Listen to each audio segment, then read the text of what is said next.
KGF chapter 2 के and में Rocky पानी में डूबकर मर जाता है। फिर मूवी के एंड में एक सीन में केजीएफ चैप्टर 3 के आने का इशारा मिलता है। अगर रॉकी मर गया है तो केजीएफ चैप्टर 3 में क्या होने वाला है, क्या रॉकी उसमें वापस जिंदा होगा या नहीं, और प्रभास की सलार मूवी का केजीएफ से क्या कोई कनेक्शन है या नहीं, और केजीएफ चैप्टर 3 की स्टोरी क्या होने वाली है, इस पर पूरा डिटेल में आपको बताने वाले हैं। तो वीडियो देखते रहिए और सब्सक्राइब कर बेल आइकन भी प्रेस कर लें। अगर आपने केजीएफ चैप्टर 1 और चैप्टर 2 देख ली है तो केजीएफ की दुनिया में आप शामिल हो चुके हैं और केजीएफ और रॉकी का क्रेज आप पर भी चढ़ चुका होगा, क्योंकि ये मूवी इतनी एंगेजिंग और दमदार है कि ऑडियंस में ये एक कनेक्शन बना चुकी है। लोगों में इसका क्रेज भी बड़ा जबरदस्त है। अब अगर ऐसे में मेकर्स केजीएफ चैप्टर 2 बनाकर मूवी का एंड कर देते हैं और आगे इसके सीक्वल्स नहीं बनाते हैं तो मेकर्स के हाथ से केजीएफ चली जाएगी और केजीएफ जिसका क्रेज फैंस में बहुत हाई है उसे मेकर्स खो देंगे। अगर मेकर्स एक नई और फ्रेश मूवी बनाते हैं तो वापस इन फैंस को उससे जोड़ा नहीं जा सकता और इतने बड़े फैन बेस को मेकर्स खो देंगे। इसीलिए मेकर्स केजीएफ के इतने बड़े फैन बेस को खोना नहीं चाहते हैं। इसलिए केजीएफ 2 के एंड में केजीएफ चैप्टर 3 का क्लू जोड़ दिया गया ताकि जो क्रेज केजीएफ 2 के लिए था उसे केजीएफ 3 पर शिफ्ट किया जा सके और डेफिनेटली केजीएफ 3 केजीएफ 2 से भी बड़ी ब्लॉकबस्टर हिट होगी। केजीएफ चैप्टर 2 में क्लू मिलते ही इंटरनेट पर केजीएफ चैप्टर 3 को लेकर प्रिडिक्शंस लगने लग गए और चैप्टर 3 की स्टोरी भी निकलकर सामने आने लगी। हालांकि ऑफिशियल तो चैप्टर 3 के बारे में कुछ भी निकलकर सामने नहीं आया है, लेकिन चैप्टर 2 में ऐसे बहुत से छोटे छोटे क्लूज छोड़े गए हैं जिनसे केजीएफ चैप्टर 3 की स्टोरी शुरू होने वाली है। उन्हीं क्लूज से हम केजीएफ चैप्टर 3 की कहानी को सामने ला रहे हैं। तो शुरुआत करते हैं केजीएफ चैप्टर 2 में छोड़े गए वो सवाल जो अभी भी अधूरे हैं, जिनको केजीएफ चैप्टर 3 में दिखाया जाने वाला है। केजीएफ चैप्टर 2 और चैप्टर 1 में रॉकी अपनी माँ से एक वादा करते दिखाई देता है कि वो एक दिन दुनिया का सबसे अमीर और सबसे पावरफुल आदमी बनेगा, लेकिन केजीएफ 2 में रॉकी केवल भारत का ही सबसे पावरफुल क्रिमिनल बना था, दुनिया का नहीं। तो यहाँ जवाब मिलता है कि रॉकी का वादा अभी भी अधूरा है। वहीं केजीएफ चैप्टर 2 में रॉकी अपनी माँ को पूरी दुनिया का सोना लाकर देने का वादा करता है, लेकिन केजीएफ 2 में रॉकी केवल भारत के केजीएफ का ही सोना हासिल कर पाता है। इसलिए अपनी माँ से किए गए ये 2 वादे पूरे किए बिना रॉकी मर तो नहीं सकता।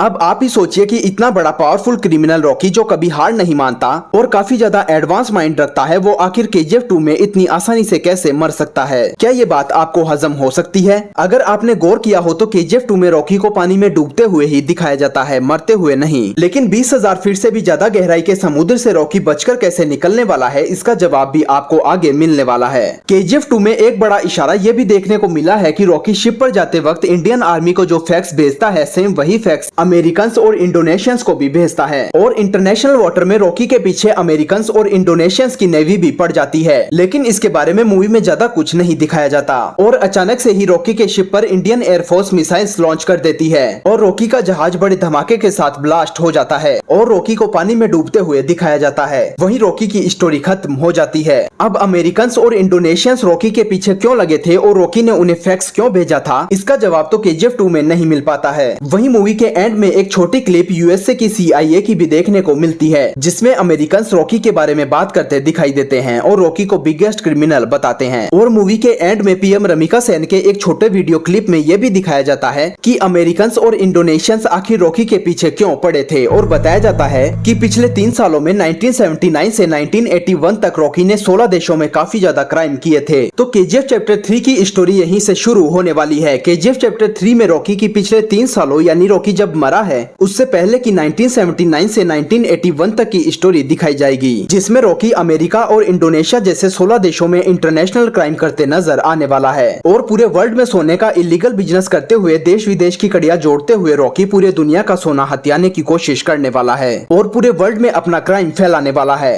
केजीएफ 2 में जैसे भारत सरकार के विरुद्ध क्राइम करते हुए रॉकी इंडिया का बिगेस्ट क्रिमिनल बन जाता है, वैसे ही केजीएफ 3 में रॉकी इंटरनेशनल लेवल पर गोल्ड का इलीगल सप्लाई और बिजनेस करते हुए दिखेगा और इनायत खलील जो केजीएफ 2 में जिंदा बचा हुआ था उसकी एंट्री केजीएफ 3 में भी होने वाली है और हो सकता है कि केजीएफ 3 में इनायत खलील रॉकी के हाथों मारा जाए। केजीएफ चैप्टर 3 में इंडिया, यूएसए और इंडोनेशिया जैसे 16 देशों के बीच जंग छिड़ सकती है। तो केजीएफ चैप्टर 3 चैप्टर 2 के मुकाबले काफी ज्यादा महंगी और बड़े स्केल की मूवी होने वाली है, क्योंकि मूवी में इंटरनेशनल लेवल पर फॉरेन कंट्रीज की शूटिंग दिखाई जाने वाली है जो पूरी तरह हॉलीवुड स्टाइल में शूट होगी और मूवी में एक्शंस और वीएफएक्स भी बहुत ज्यादा टॉप रेटेड देखने को मिलने वाले हैं। अब यहाँ बड़े अनुमान ये भी लगाए जा रहे हैं कि केजीएफ चैप्टर 3 में रॉकी पानी में डूबता नहीं है बल्कि पानी से बचकर निकल जाता है। अब रॉकी इतने गहरे पानी से बचकर कैसे निकलने वाला है ये भी जानने की कोशिश करते हैं। जब रॉकी पानी में डूबता है और वहाँ अमेरिकन और इंडोनेशियंस की नेवी रॉकी के पीछे आती है तो यहाँ प्रिडिक्शन ये लगाए जा रहे हैं कि केजीएफ चैप्टर 3 में रॉकी जिंदा बच निकलता है, क्योंकि जब रॉकी का जहाज ब्लास्ट होता है तो रॉकी मरता नहीं है, केवल उसे पानी में डूबते हुए ही दिखाया जाता है। और मूवी में ये बोलते हुए भी लास्ट सीन में बताया जाता है कि जहाँ रॉकी डूबता है वहाँ गहराई 20,000 फीट से ज्यादा है, जहाँ से इंडियन नेवी के हाथ कुछ भी नहीं लगता, मतलब कि रॉकी की डेड बॉडी भी उन्हें नहीं मिलती। और वहाँ से रॉकी को अमेरिकन सी पनडुब्बी के जरिए बाहर ले जाते हैं और इस तरह रॉकी जिंदा बच निकलता है। इसीलिए पूरी प्लानिंग से केजीएफ 2 के एंड में रॉकी अपने दिमाग का यूज करते हुए पूरी सूझबूझ से अमेरिकन और इंडोनेशियंस को फैक्स भेजकर बुलाता है ताकि रॉकी वहाँ से किसी तरह बचकर निकल सके। और इसी तरह रॉकी की स्टोरी केजीएफ 3 में आगे बढ़ने वाली है। तो केजीएफ चैप्टर 3 बहुत बड़े लेवल की मूवी होने वाली है, जिसमें अब तक दिखाए गए रॉकी को और भी ज्यादा बड़ा पावरफुल क्रिमिनल दिखाया जाएगा, जिसका खौफ पूरे वर्ल्ड में देखने को मिलेगा। और रॉकी कैसे अपनी माँ से किए गए वादे को कि वो एक दिन दुनिया का सबसे अमीर और पावरफुल आदमी बनेगा उसे पूरा करते हुए दिखाई देने वाला है। वहीं कुछ खबरें प्रभास की आने वाली सलार मूवी की भी निकल कर आ रही है कि सलार मूवी का कनेक्शन केजीएफ से हो सकता है। केजीएफ 2 में जो छोटा लड़का फरमान अधीरा को पुल पार करने से रोकता है और अधीरा उसे मार देता है, लेकिन क्लियरली उसे मरते हुए नहीं दिखाया जाता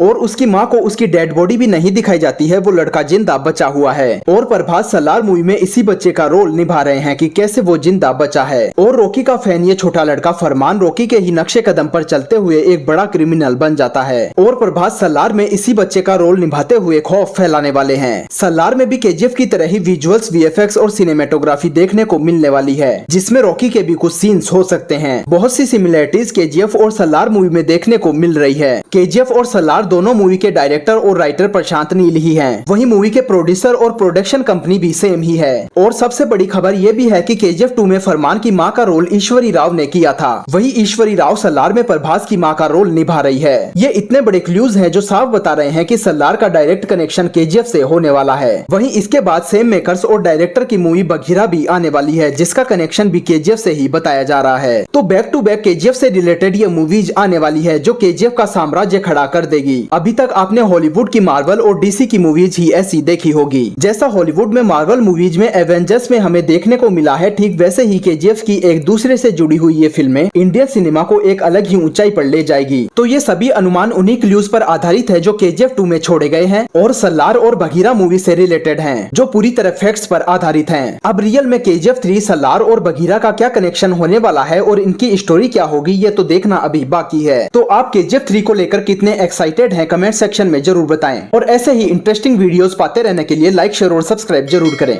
धन्यवाद।